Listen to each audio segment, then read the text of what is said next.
Waiting for you guys to take a screenshot of that question and we start working out together. We start working it out together.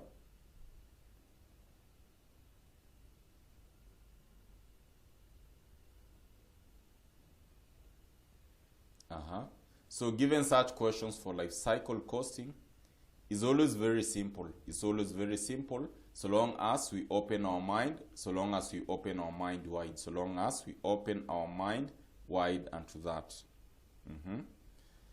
So, welcome again to our session.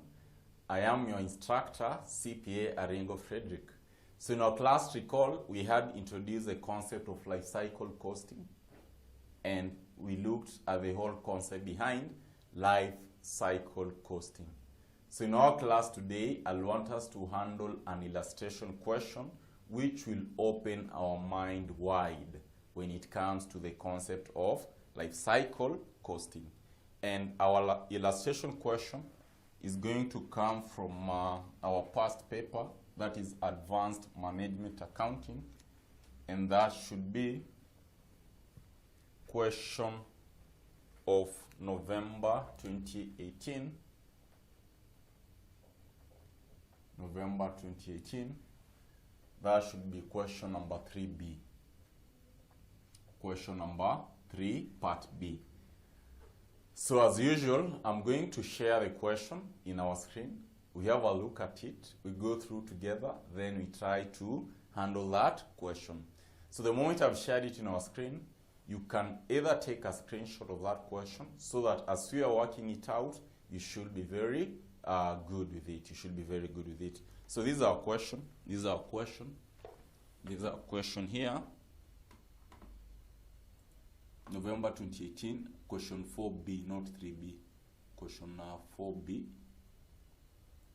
Question 4B.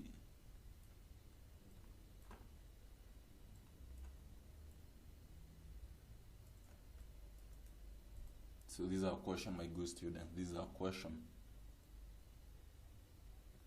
November 18, question 4, part B. Question number 4, part B. Question number 4, part B. Question number 4, part B. So this is what you are told. This is what you are told in this question, that AZK, a manufacturing company, is planning to launch a new product model whose life cycle is 3 years. The following estimated data has been provided. I'm having details for research and development, January 18, 31st December 18, 31st December 19, 31st December 20.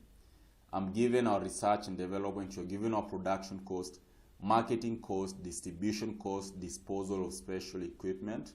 Then I'm given the present value factor, 0.89, 0.80, and 0.71. Then I'm also given our production in units. You're also given our production in units. You're also given our production in units. Then looking at that case, what were we told? That the marketing director believes that customers could only pay 120 per unit, but the finance director believes this will not cover all projected costs throughout the product's life cycle. Required, evaluate the life cycle cost per unit, comment on the target price by the marketing director, and suggest ways of reducing any cost gap.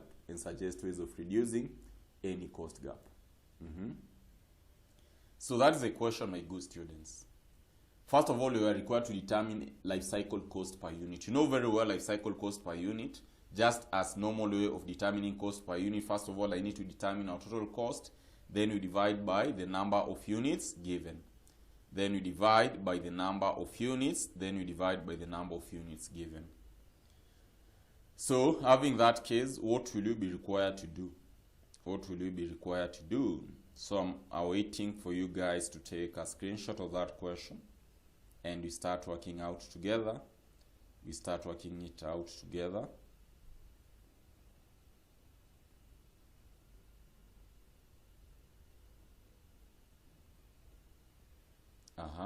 So given such questions for life cycle costing, It's always very simple. It's always very simple, so long as we open our mind, so long as we open our mind wide, so long as we open our mind wide unto that. So let us work it out, my good students. Let us work it out. Let us work it out. Let us work it out. Believing that we've taken a shot of that question. So this is what we are told. We need to work out our life cycle costing. We need to determine the life cycle costing per unit. So having that question of ours, we are going to start with what? The cost that I was given. So I need to determine my life cycle cost per unit. So we should be having the name of the company, AK Limited. AZK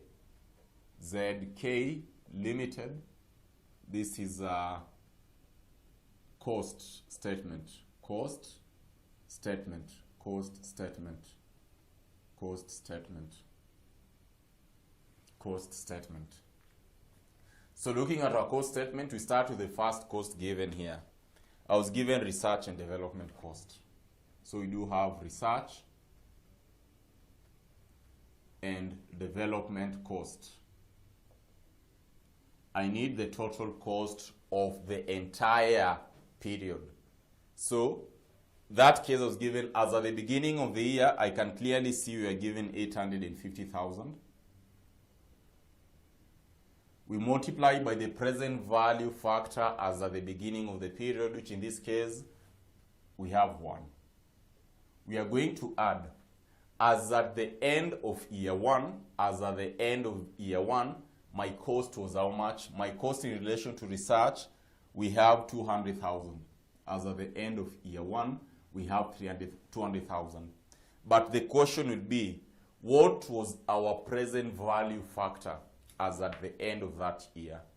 Our present value factor as at the end of the year, we can clearly see I was given a figure of 0.89. So by 0.89. We didn't have any other cost. So therefore, my total research and development cost will be a figure of how much, my good students. In that case, we'll be talking of research and development cost to be 850,000. 850, we are given 850, 400. 850,400. 850,400. So I'm having 850, 400. So 850,400. We multiply by 1. We add 200,000. We multiply by 0.89 to give us a figure of 1,028,400. Believing that all of us are getting that.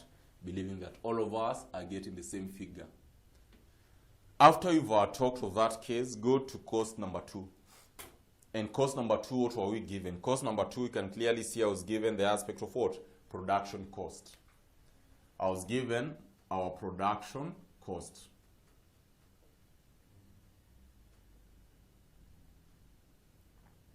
Production cost, what did we have? We had variable cost. And variable cost, I was given variable cost per unit, right? And our main purpose will be to determine the variable cost for the whole period. It will be upon us to determine the variable cost for the whole period. So how will we determine the variable cost for the whole period? Let me share that question with you here again. So this is what we have.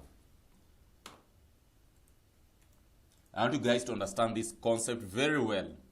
So variable cost per unit, you can see year 1 as at the end of year 1, which is 2018, 31st December, we had 100 shillings. Look at production cost, variable cost per unit, I'm having 100. And how many units are we producing for that year? Come down here where we have production units. You can see I'm having 20,000 units. So take 100 per unit times our number of units, which is 20,000. That should give us the total variable cost as at the end of year 1. Of course, I'm having our present value factor, so I must take into consideration that present value factor. The same case will happen with 31st December 19 and 31st December 20 and 31st December 20. So that is what we should be having. So therefore, this is what you are going to take. For variable cost year 1, I'm having 100 by 20,000. That should give us 2 million. We multiply by present value factor 0.89. We are going to add with year 31st December 19. I'm having 80 by 20,000. That should give us 1.6 million. We multiply by the present value that year 2, which was 0.80. Then you are going to add, of course, it should give us 90 by 20, should give us 1.8. We multiply by the present value for that period, 0.71. That should give us our cost for variable cost. The same case will happen with fixed cost. For production cost, talk of our fixed cost. Fixed cost, how much was I given? Fixed cost, I can clearly see for production cost, I was given 500,000 each, right? So talk of 500,000, my good students. We multiply by the present value factor, which is 0.89. We are going to add 500,000. We multiply by 0.80. Year 2, we take 500,000. We multiply by 0.71. Year 3. So that is under production cost. The other cost component given, we had what? Marketing cost. We had marketing cost. We had marketing cost. We had marketing cost. So for marketing cost, the same concept will apply. The same concept will apply. We come and take the marketing cost. I'm having variable cost per unit. Variable cost per unit. So I'm having the variable cost per unit, which year 1 I was given 12 shillings, right? 12 shillings by the number of units which you produced in year 1. So I should be talking of 12 shillings per unit by 20,000. That should give us 12 by 20,000 to give me a figure of 240,000. So you should be talking of 240,000 by present value, which is 0.89. We are going to add 8 by 20,000 to give us 160,000 by 0.80. We are going to add, my good student, that should give us a figure of how much? That should give us year 3, I'm having 10 by 20,000. That of course should give me 200,000. We multiply by 0.71. Fixed marketing cost. Fixed marketing cost. Fixed cost. The same concept will apply. For fixed, I was given year 1, I was given 200,000 by 0.89.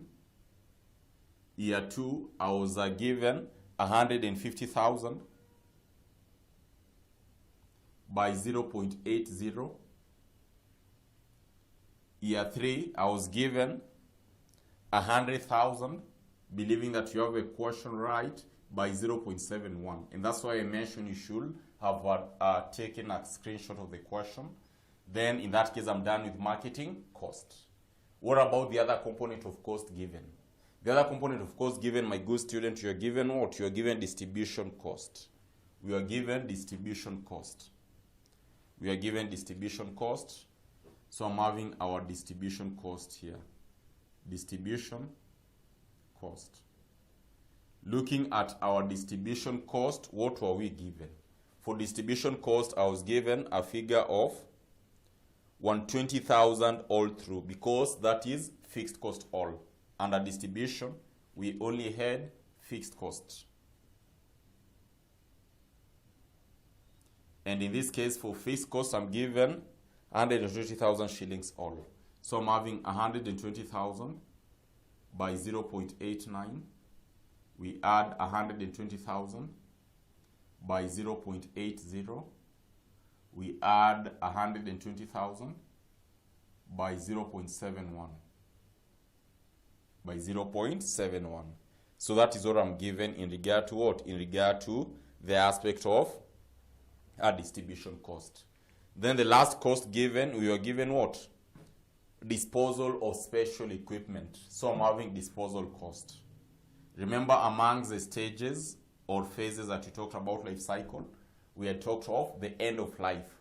And for end of life, we talked about disposal costs. So for disposal cost, what were we given? Disposal costs, we are given year 3. Year 3. So I'm given 300,000 year 3. So I'm given 300,000. So we're going to have 300,000 here by 0.71 because that was in year 3. So determine our total costs at this point. Determining our total cost at that point. What should we be having? I'm going to have the first case you're going to have. So just sum it up because I know by now you must have done it. So 2 million by 0.89. We are going to add 1.6 by 0.80. We are going to add 1.8 by 0.71.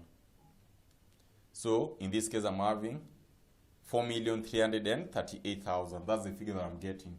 Unless you're getting a different figure, maybe yours is correct. 4,338,000. The other case, we're talking of 500,000 by 0.89. We are going to add 500,000 by 0.80. We are going to add 500,000 by 0.71. So therefore, we should be talking of 1.2. I'm getting a figure of 1.2 million. For marketing, talk of 240,000. We multiply by 0.89. We are going to add 160,000 by 0.80. We are going to add 200,000 by 0.71 to give me a figure of 483,600, correct? What about the other one? You should be talking of 200,000 times 0.89. We are going to add 150,000 by 0.80. We are going to add 100,000 by 0.71.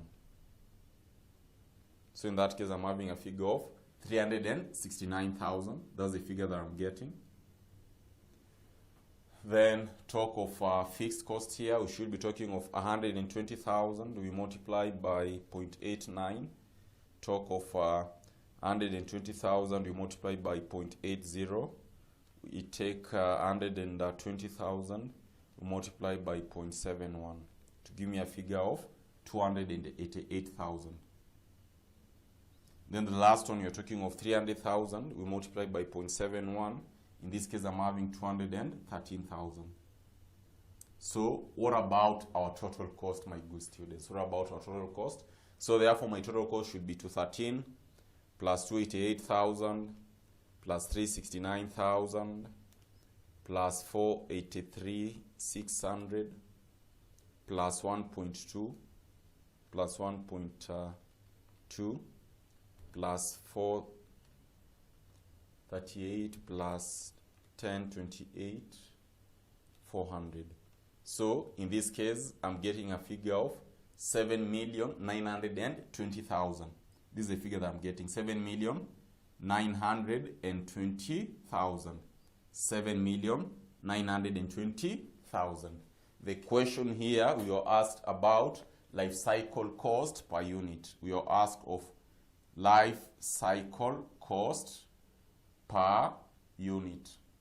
And having been asked like that, we know whether we are going to take our total life cycle cost, total life cycle cost, we divide by the number of units.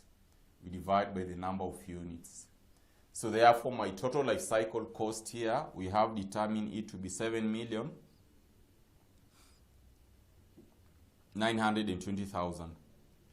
We divide by the entire number of units.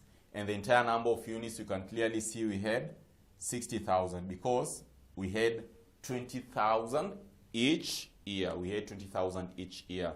If you can recall, this is what we had, this is what we had. Can you see? Under production units,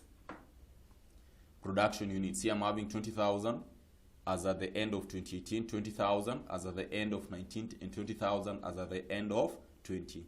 That is production units. And that's why you are taking to be 60,000 for the entire period. 20,000 by 3. So having that case, we divide by 60,000. So therefore my aspect of life cycle cost per unit, I'm getting it to be a figure of 132.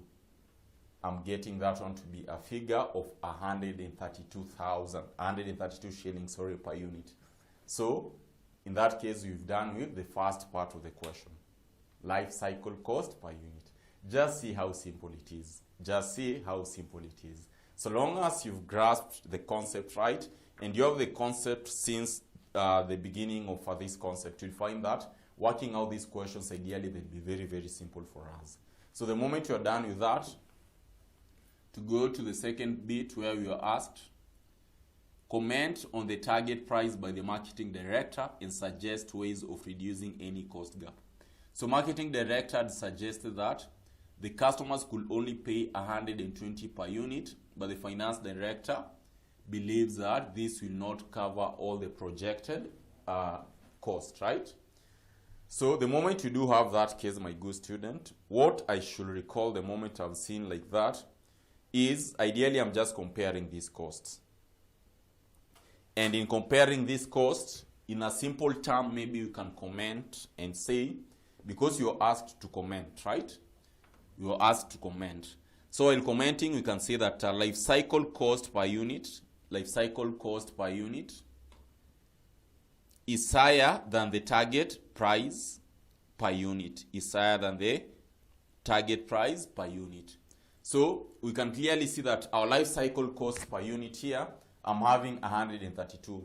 And the target cost, or the target price examiner, according to the market director, the target price, the customers were willing to pay 120 per unit. So you'll find that ideally, as at this point, you can clearly see that my life cycle cost is higher already than the target price. So therefore, that's why you are going to take it as, that's why you are mentioning that at this point, this component is higher. The target or the life cycle cost is higher than the target cost, So that is what you are told to comment on that. Then, what are some of the ways that you are going to use for us to reduce this cost gap? Because you can clearly see I'm having a cost gap here of roughly like 12, right? So, in this case, what are we supposed to do for us to reduce this cost gap? What will you do? Our main aim is to reduce this cost, the life cycle cost. Our main aim is that we want it to be reduced. So in that event, what are we supposed to do with that? You'll find that one will be very simple, my good students. Because it's just a matter of us looking at the cost that we are incurring here. Say, for example, like when you're talking of, say, like variable costs, right? For variable cost, we clearly know that variable cost will encompasses like aspect to do with material cost, talk of labor cost, right? Correct? Talk of what? Talk of our overheads. So talk of our OHDs, at this point. So you'll find that instead of us using the materials that we've used, we can tend to seek for alternative, cheaper materials. Because if we use cheaper materials, we'll find that it's going to reduce our variable cost. And as such, that one will also reduce our life cycle cost. Another component that you can talk about maybe is to use cheap labor. I can source for cheap labor. which as at the end of the day, if we go with cheap labor, you'll find that it's going to reduce our cost and therefore giving us a lower product cost. So basically, looking at this question, ideally that's what you're supposed to do. And also talk of maybe use of technology. Or maybe adopting new technology. In such a case, you'll also find that one will also assist us to reduce that cost gap. So basically, that is what you are required to do in that question, my good student. And in that case, that will mark the end of this. I'll also want you guys to go and handle a question which was tested in November 19. If you have time, go and check a question which was tested in November 2019, question number 5. November 2019, question number 5. That one is also a good question for us to understand the concept of life cycle cost. So in our next class, again, we're going to meet another question for life cycle before we proceed to target cost. Thank you so much, and let us meet in the next session.